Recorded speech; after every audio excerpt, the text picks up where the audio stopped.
रही थी काफी काफी लंबे सालों तक, उनको अपनी यूनिटी को मेजर करना था। Therefore, they started their measurements to conceive their unity in a separate way. कि भाई हम अलग ही हैं, क्योंकि हमने अलग तरीके का दर्द सहा है, हमने अलग तरीके की लेगेसी झेली है। That's why.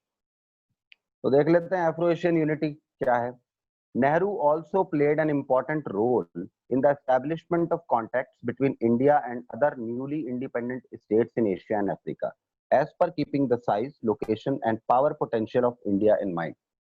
अब जैसे कि नेहरू साहब हर चीज में अपना रोल अदा कर रहे थे, तो ऑब्वियसली एफ्रो एशियन यानी कि अफ्रीकन कंट्रीज और एशियन कंट्रीज की यूनिटी में भी उन्होंने एक बहुत बड़ा रोल अदा किया। आप कहोगे कैसे? भाई कैसे क्या, मैंने आपको बताया था। From the time he became Prime Minister of India from 1947 to 1964 till he died, तब तक वो प्राइम मिनिस्टर के साथ साथ एक्सटर्नल अफेयर्स मिनिस्टर भी थे, फॉरेन मिनिस्टर भी थे। तो ऑब्वियसली सब कुछ उनके हाथ में ही था। देश के अंदर क्या करना है वो भी उनके हाथ में था मोस्ट प्रोबेबली, और देश के बाहर देशों के साथ कैसे रिलेशंस बनाने हैं और निभाने हैं वो भी सिर्फ वो डिसाइड करते थे, किसी से नहीं पूछते थे। तो आई थिंक तो ऑब्वियसली ये भी एक आप कह सकते हैं एक्सटर्नल अफेयर से जुड़ा मैटर है, एफ्रो एशियन यूनिटी। तो इस पर भी नेहरू ने ही वर्क शुरू किया। नेहरू साहब ने काफी इंपॉर्टेंट रोल अदा किया क्या करने में, इंडिया के कॉन्टेक्ट्स को डेवलप करने, किन के न्यूली इंडिपेंडेंट स्टेट्स के साथ, वो न्यूली इंडिपेंडेंट स्टेट्स जो नए नए तौर पर इंडिपेंडेंट हो रही थी एशिया में और अफ्रीका में। यानी कि Nehru understood the importance of establishment of the relations of India with other countries who were alike India in terms of at least colonial slavery. तो उन्होंने सोचा कि सब एक जैसे दर्द के हैं, सबको एक दूसरे के साथ जोड़ना चाहिए। तो एशिया और अफ्रीका के अलग अलग ऐसी कंट्रीज के साथ नेहरू ने इंडिया के रिलेशंस को एस्टैब्लिश करने के लिए काफी मेजर्स लिए, और उन मेजर्स को इंप्लीमेंट कराने में नेहरू का एक बहुत ही इंपॉर्टेंट रोल था। बट ये सब चीज करते हुए नेहरू साहब को बहुत सारी चीजें अपने माइंड में क्लियर रखनी थी। क्या क्लियर रखनी थी? कि मैं किसी भी कंट्री के साथ इंडिया का कॉन्टैक्ट जिस भी लेवल पे एस्टेब्लिश मुझे करना है, keeping the size, keeping the location, keeping the population and keeping the power potential, यानी कि पावर कैपेबिलिटीज या energy capabilities in different different departments of India. यानी कि मैं किसी से भी कांटेक्ट बनाऊंगा तो मैं अपने रिसोर्सेज को ध्यान में रख के कांटेक्ट बनाऊंगा, मैं अपने रिसोर्सेज को कुर्बान नहीं करूंगा। अंडरस्टूड? सबके साथ हम जिसके साथ भी रिलेशन बनाएंगे फॉर आवर डेवलपमेंट बनाएंगे, प्लस हमारे साथ साथ उनका भी डेवलपमेंट हो इसलिए बनाएंगे। अब वो कितना सफल हुआ नेहरू साहब का ये सपना, वो एक अलग बात है, वो बिल्कुल सफल नहीं हुआ, ठीक है, बट बुक कह रही है उनका एक रोल इंपॉर्टेंट था तो उसको मानना पड़ेगा। अब फैक्ट चेक कर लेते हैं। 1940s to 1950s advocated Asian unities. आजादी से पहले ऑब्वियसली नेहरू जी को तो पता ही था कि भाई देश को आजादी लमसम 46 से 48 के बीच में मिल जानी है, क्योंकि आई थिंक वो सीधी सीधी बात अगर हम कहें तो वो आई थिंक यूरोपियंस के एक तरीके से क्या थे, जी हुजूरी करने वाले व्यक्ति थे।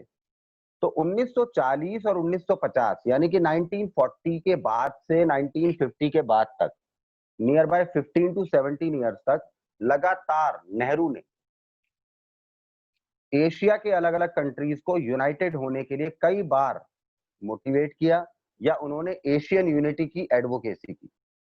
उन्होंने पूरे विश्व के सामने, पूरी दुनिया के सामने एशियन कंट्रीज को यूनाइटेड होने के लिए कहा, और पूरे वर्ल्ड के सामने ये भी बताया कि why Asian unity is compulsory, कि हम एडवोकेट क्यों कर रहे हैं एशियन यूनिटी को, उन्होंने ये भी बताया। यानी कि काफी सालों तक उन्होंने ये गाना लंबा गाया।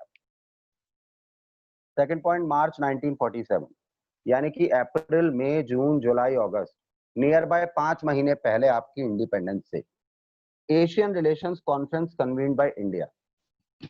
अब आप कहोगे ये जो प्रयास किए, ये जो कोशिशें, ये जो आप कह सकते हैं एफर्ट्स लगाए नेहरू साहब ने 40s के बाद से, उन एफर्ट्स का पहला रिजल्ट 1947 मार्च में मिला, 7 साल बाद, जब एशिया के कई सारे कंट्रीज एक कॉन्फ्रेंस में आए। और वो कॉन्फ्रेंस किसने कन्वीन की थी? इंडिया ने।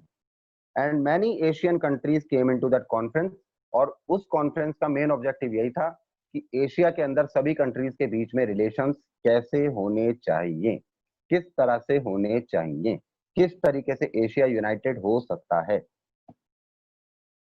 फिर सेकंड रिजल्ट मिला 1949 में। कैसे?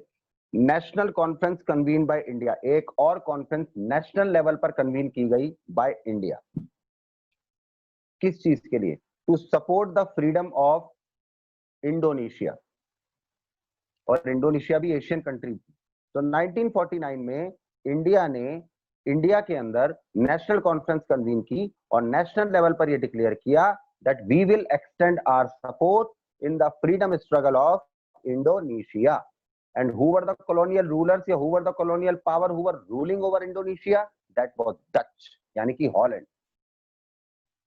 तो इंडिया देखा जाए तो गेम प्ले करने की कोशिश तो कर रहा था, ज्यादा से ज्यादा देशों को अपने साथ जोड़ने की कोशिश तो कर रहा था, ठीक है।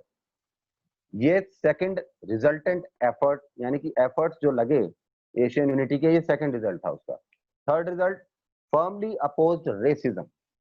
अफ्रीका के अंदर होने वाली एपरथाइड एक्टिविटी, जिसको हम रंग भेद बोल सकते हैं, वो जो गतिविधि थी साउथ अफ्रीका में प्रैक्टिस होती थी, स्पेशली अमेरिका में भी होती है, आज भी होती है, इंडिया ने उसका बहुत ही बड़े लेवल पर अपोज किया that we are completely against this inhuman practice.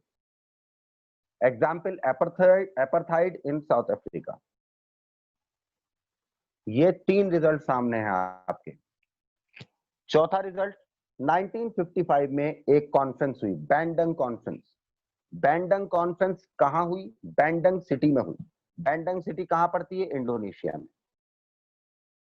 जहां पर इंडिया ने सभी एशियन कंट्रीज को मोटिवेट किया कि अब हमें सभी को, वेदर वी आर एशियंस और we are African, but we have got our independence after a very very very long struggle, therefore we should be united, we should be on the same portal, we should unite with each other at every platform, जिससे कि दोबारा कोई भी power हमें under rule ना ला पाए, या हमें तोड़ ना पाए, या हमें कमजोर ना बना पाए।